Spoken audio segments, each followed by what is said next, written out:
Heaven and Hell. Author Emanuel Sborg. Introduction. 1. The Lord, speaking in the presence of his disciples of the consummation of the age, which is the final period of the Church, says, near the end of what he foretells about its successive states in respect to love and faith. Immediately after the tribulation of those days the sun shall be darkened, and the moon shall not give her light, and the stars shall fall from heaven, and the powers of the heavens shall be shaken. And then shall appear the sign of the Son of Man in heaven.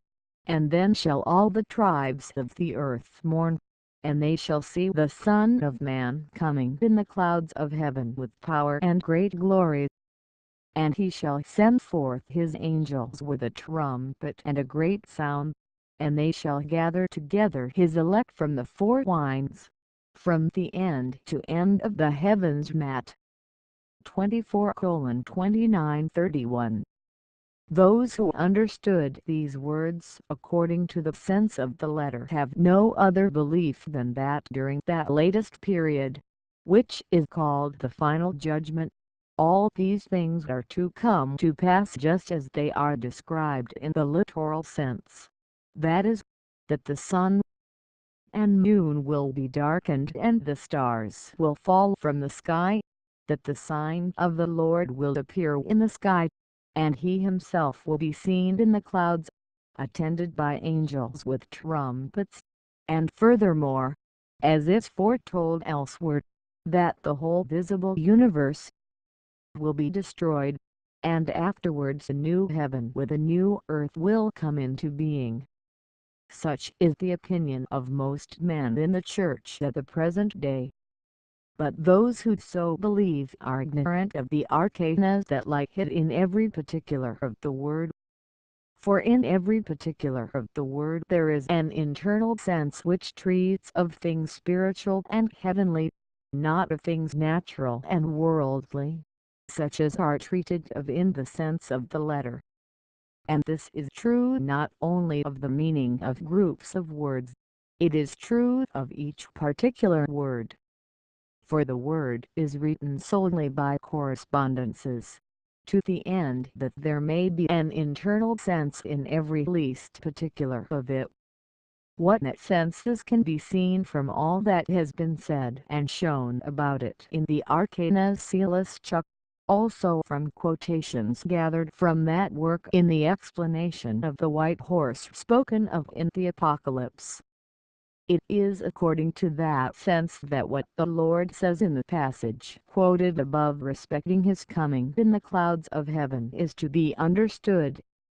The sun there that is to be darkened signifies the Lord in respect to life, the moon the Lord in respect to faith, stars knowledges of good and truth, shore of love and faith, the sign of the Son of Man in heaven the manifestation of divine truth. The tribes of the earth that shall mourn, all things relating to truth and good or to faith and love, the coming of the Lord in the clouds of heaven with power and glory, his presence in the Word, and revelation, clouds signifying the sense of the letter of the Word, and glory the internal sense of the Word. The angels with a trumpet and great voice signify heaven as a source of divine truth. All this makes clear that these words of the Lord mean that at the end of the Church, when there is no longer any love, and consequently no faith, the Lord will open the internal meaning of the Word and reveal arcana of heaven. The arcana revealed in the following pages relate to heaven and hell, and also to the life of man after death.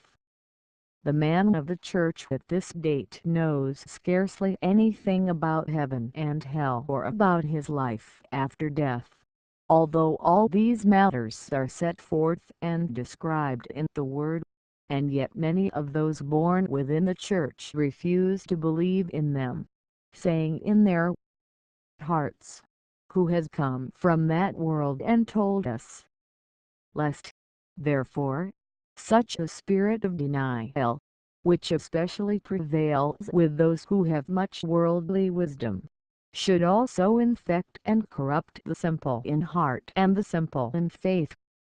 It has been granted me to associate with angels and to talk with them as man with man, also to see what is in the heavens and what is in the hells, and this for 13 years. So now from what I have seen and heard it has been granted me to describe these, in the hope that ignorance may thus be enlightened and unbelief dissipated. Such immediate revelation is granted at this day because this is what is meant by the coming of the Lord. The consummation of the age is the final period of the Church.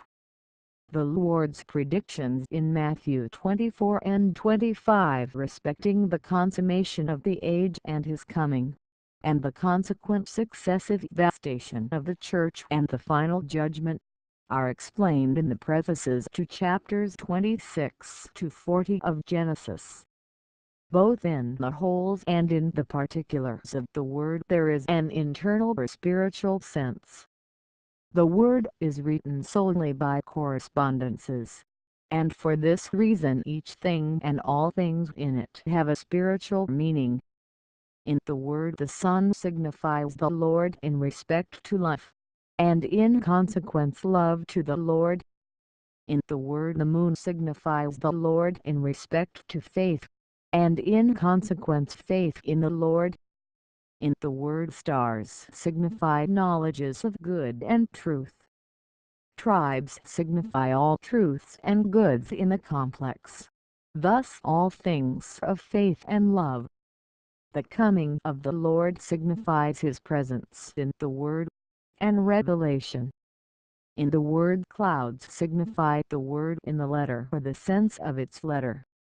In the word glory signifies divine truth as it is in heaven and as it is in the internal sense of the word. A trumpet or horn signifies divine truth in heaven, and revealed from heaven, and voice has a like signification. I hope that you will be interested in heaven and hell in the future. Next I will tell you that the Lord is God in heaven,